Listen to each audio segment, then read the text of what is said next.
alunos! Estou aqui sobre uma aula sobre globalização do 9º ano, é início da aula de vocês.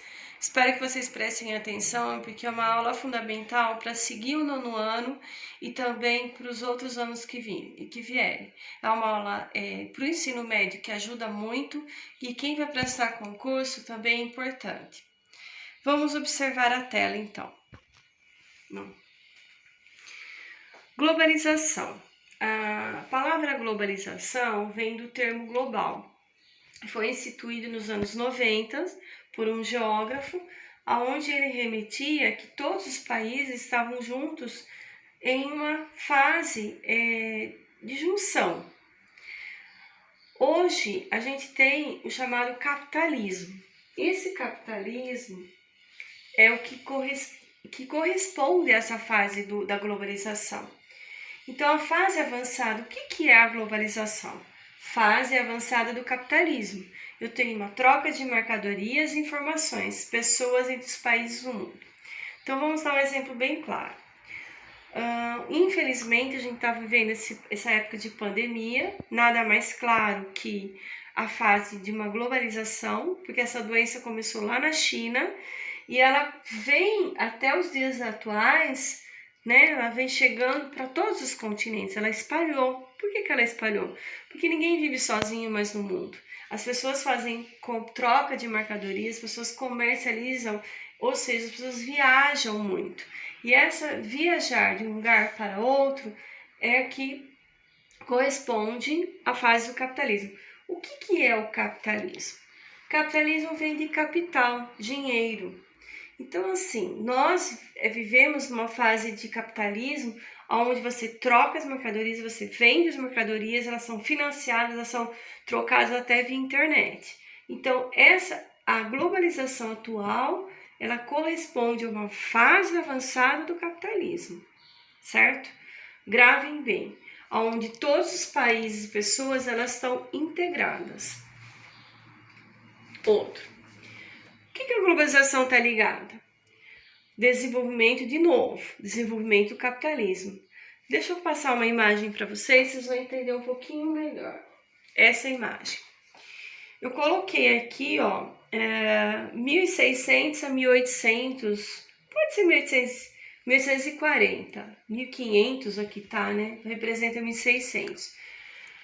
Quando, por volta de 1500, quando as antigas embarcações saíram da Europa em buscar mercadoria, tanto na Ásia, como depois chegaram ao Brasil por volta de 1500, por volta de 1400 aqui na América Central, tudo era muito distante, porque as velocidades eram percorridas por carroças, barcos, motores a vela e tudo demorava 16 km por hora. Então, quantos dias, horas levavam para poder chegar em determinado lugar?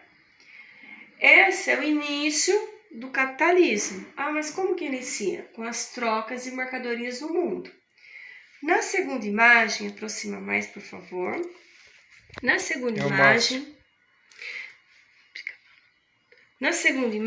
em 1850 a 1930, eu tenho já a invenção do barco a vapor. Então, as distâncias começam a ser percorridas de menor distância. Aqui eu tenho 1850 a 1930, eu tenho a Revolução Industrial.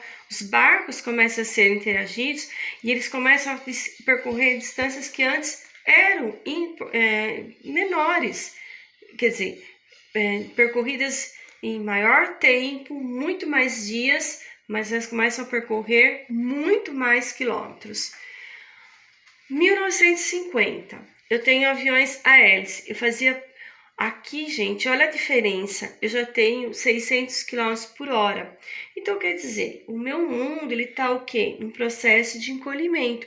Não é que o mundo encolhe, entre aspas, representa, porque você percorre distâncias em maior velocidade, maior distância, e o comércio, ele passa a ser em âmbito mundial, tá? 1960, eu tenho aviões a jato de passageiros, e esses aviões, eles começam a percorrer distâncias muito maiores em menor velocidade. Então, é uma comparação do tempo e do espaço. Então, esse capitalismo começa aqui, o capitalismo das grandes navegações, ele começa com o capitalismo comercial.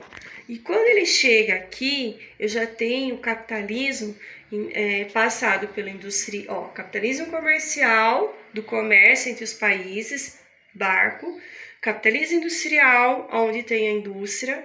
Depois eu tenho o capitalismo financeiro, que o banco aparece, né, para poder comercializar o dinheiro da sobra.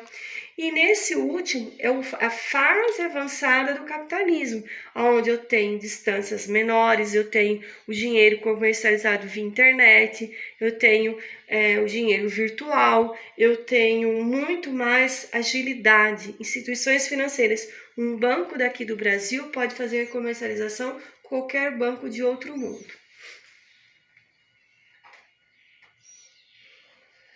Então, voltando.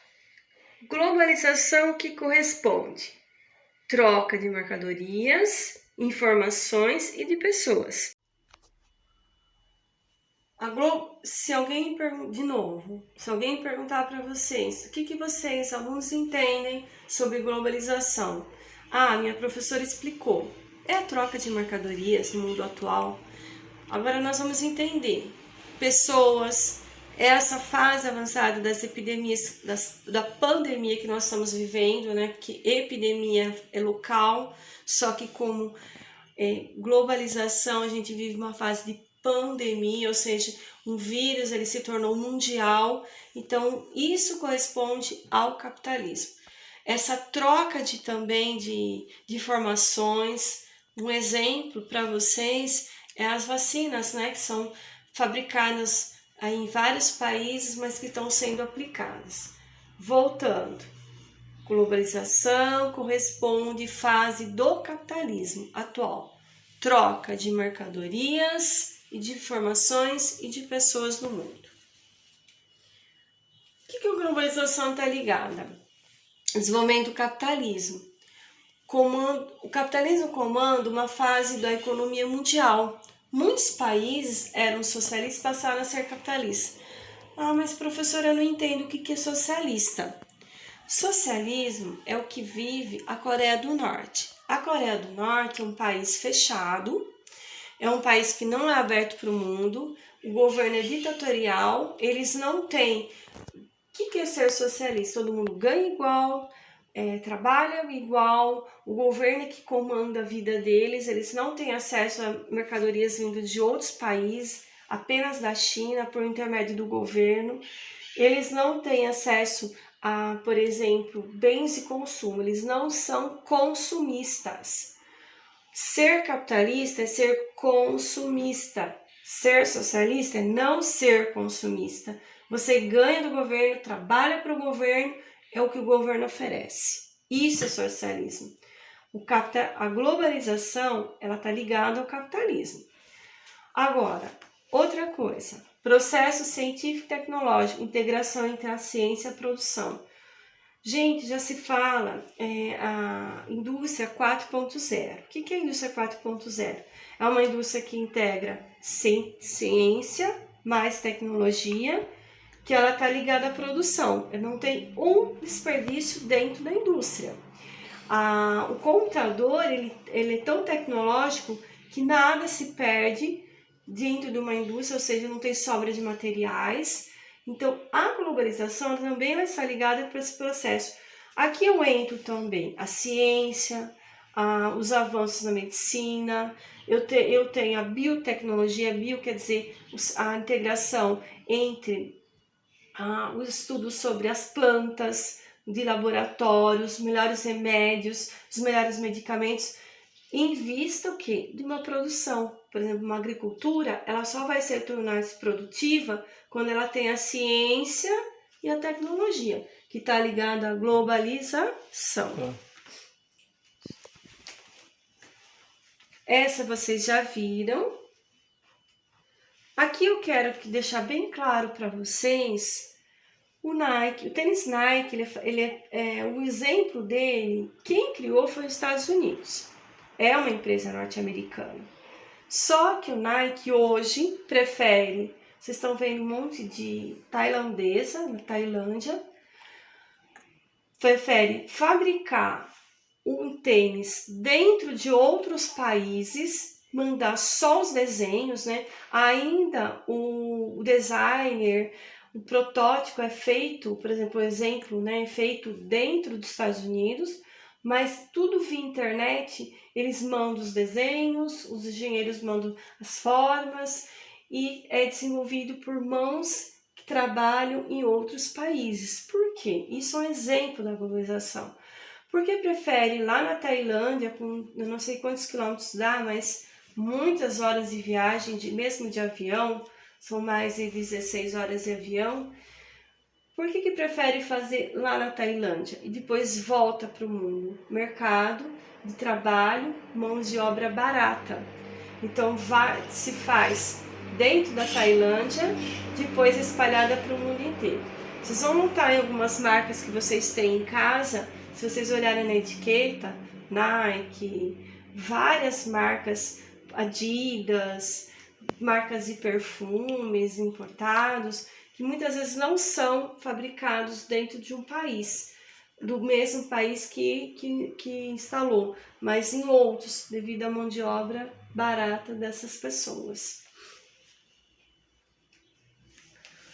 Com isso, a gente vive numa expectativa chamada aldeia global. O que é isso?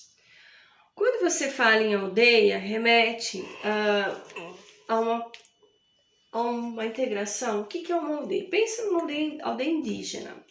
A aldeia indígena, eles são um grupo de pessoas que vivem, que comem igual, eles vivem no local que tem os mesmos costumes, os mesmos hábitos, eles falam a mesma língua. Infelizmente, a gente, mesmo nós brasileiros, a gente vive numa chamada aldeia global. Ou seja, e remete à integração entre povos e culturas. O exemplo é o tênis Nike. Você não mora nos Estados Unidos, você não vive na Tailândia, mas você compra um tênis Nike que é fabricado, o protótipo, por exemplo, nos Estados Unidos, você usa o tênis que é fabricado por uma mão tailandesa, mas ao mesmo tempo você conhece. O que quer dizer? Você tem um costume que não é seu. Usar o jeans, por exemplo, muitos usaram computadores com palavras em inglês. Então, o que é a aldeia global? Remete à integração entre povos e culturas do mundo. Esse termo remete a lugar pequeno, onde todos se conhecem e se comunicam. Vamos dar um exemplo. Aqui eu coloquei um desenho para vocês, o mundo, e nós vivemos nessa chamada aldeia global. Você não é norte-americano, mas você toma coca. Você não é japonês, mas você usa Sony. Você não é norte-americano. Craft, café, que não é brasileiro também, tá? Ou seja, às vezes até usa o início do café brasileiro, mas depois torra, embala e coloca nessas chamadas lojas dessas que tá em shopping. Então, assim, você vive numa aldeia global, você acaba tendo os mesmos costumes, os mesmos hábitos, você acaba tendo as mesmas coisas que muitos de outros países vivem e falam. As mesmas, McDonald's não é nosso, está espalhado no mundo inteiro. Você come uma comida que foi feita nos Estados Unidos, o início, mas você não tinha esse costume no Brasil até na década de 70. Depois isso se espalhou, então você acaba vivendo com os mesmos costumes que muitos países acabaram incorporando para a gente. Outro exemplo, outra imagem. Como é bom viver em um mundo globalizado. Tio Sam, um representante norte-americano, a mão de obra aqui da América Central, né, que vai para os Estados Unidos, vai para Miami, entra nos Estados Unidos com mão de obra não qualificada, mas depois acaba sendo qualificada lá, como a moça que faz as unhas. Aqui, que é uma mão de obra mais barata, que norte-americano geralmente empregam pessoas como brasileiros e pessoas da América Central. Aqui, um europeu jogando golfe, mas estando servido por um chá que é vindo lá da Ásia. Então, assim, o chá produzido na Ásia acaba vindo para os ingleses.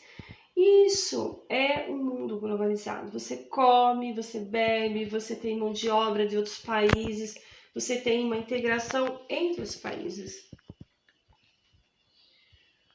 O que a globalização trouxe para a gente? Revolução tecnológica. Eu tenho desenvolvimento científico e tecnológico, grandes avanços de empresas e países ricos, principalmente os países que avançaram. Aqui, satélites. A China já lançou o seu satélite 6 para 6G, né, que chama sobre a internet. Fibras óticas. A gente não teria como anexar computadores sem esses cabos de fibra óticas que foram lançados recentemente. Rádio, televisão, telefonia fixa e telefonia móvel. Ou seja, nós temos uma revolução. Telefonia móvel veio para ficar. Hoje a maior parte dos brasileiros tem telefone celular. E a fixa, ela acabou sendo para trás. Mas mesmo assim faz parte de uma revolução tecnológica. Eu tenho avanço na medicina, que não foi colocado aqui, mas também faz parte desses novos aspectos. Ou seja, se faz uma revolução em troca do chamado capitalismo, na compra de mercadorias. Um exemplo bem claro para vocês é a indústria de aviões. Um avião, ele não é fabricado sozinho. Eu tenho as asas, que vêm de um país, a cauda é de outro país, por exemplo, da Inglaterra, uma parte vem da Alemanha, e os países, cada um se tornou específico em montagem, por exemplo, a cabine, se não me engano, é norte-americana ou inglesa, e essas peças acabam indo, por exemplo, o Boeing, maior Boeing do mundo, que não é esse daqui, tá? Mas é o A330, ele é fabricado numa pequena cidade da França. Ele tem 2 andares, é o maior do mundo, só que ele não tem peças totalmente só da França. Eles pegam peças desenvolvidas por outros países e fazem uma junção das peças. Isso é uma revolução tecnológica, que é um hangar de produção de aviões. Para fechar a última parte com vocês, eu quero explicar sobre comércio internacional. A globalização expandiu o comércio internacional, regulamentando pela Organização Mundial do Comércio, OMC. Vocês escutam falar direto OMS. O ano passado, nas aulas presenciais, a gente estudou sobre o OMS, Organização Mundial. Também falamos sobre a Organização Mundial do Comércio, foi bem no comecinho ainda. O que a Organização Mundial do Comércio é importante? Porque regulamenta toda a parte de comércio mundial, quer dizer, um país não comercializa sozinho.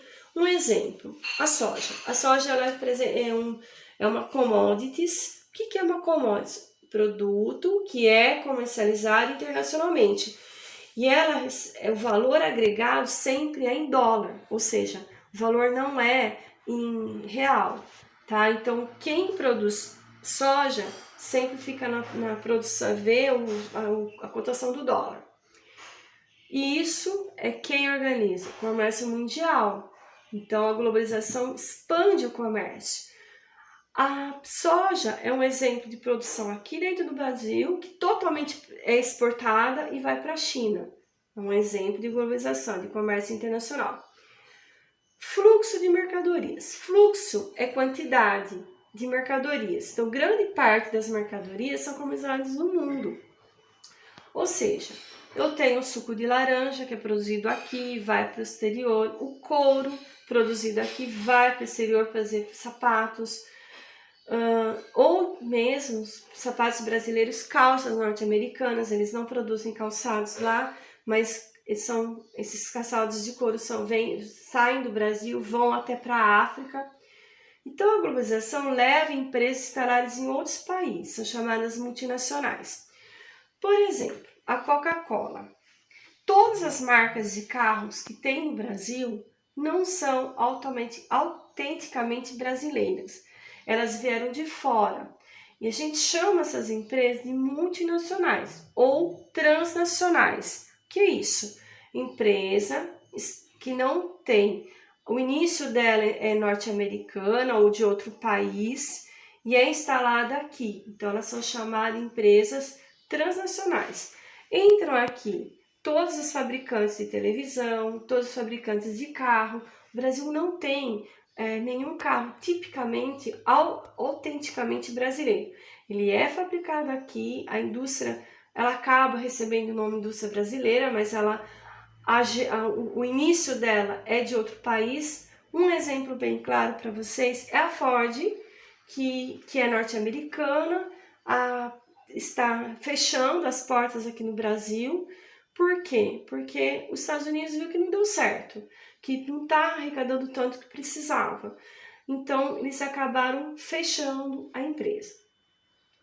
O que é Divisão Internacional do Trabalho? DIT. Isso aqui é importante para vocês. A divisão, ou seja, cada país está inserido mundialmente na produção e comercialização de produtos e mercadorias. Então, cada país, aqui eu entro o comércio, eu entro como o trabalho está inserido, como é regulamentado o trabalho. Aqui eu entro as peças de avião, né, que eles são montados, é uma divisão internacional do trabalho, cada um faz a sua parte. Vamos voltar um pouquinho. Comércio internacional. Eu tenho ligado OMC, Organização Mundial do Comércio. Eu tenho a quantidade de mercadorias que eu chamo de fluxo de mercadorias. Eu tenho empresas que não são brasileiras, mas são instaladas aqui, são chamadas multinacionais. Aqui, gente, nós vamos fazer uma esplanada, tem um monte de empresas que vocês vão ver. E eu tenho uma divisão internacional do trabalho, ou seja, nenhum país regulamenta sozinho as regras do trabalho. Todos eles têm que seguir protocolos internacionais. É lógico que, via de regra, alguns países não seguem, acabam deixando as pessoas trabalhando muito mais. Por isso que lá na Tailândia produz o tênis Nike.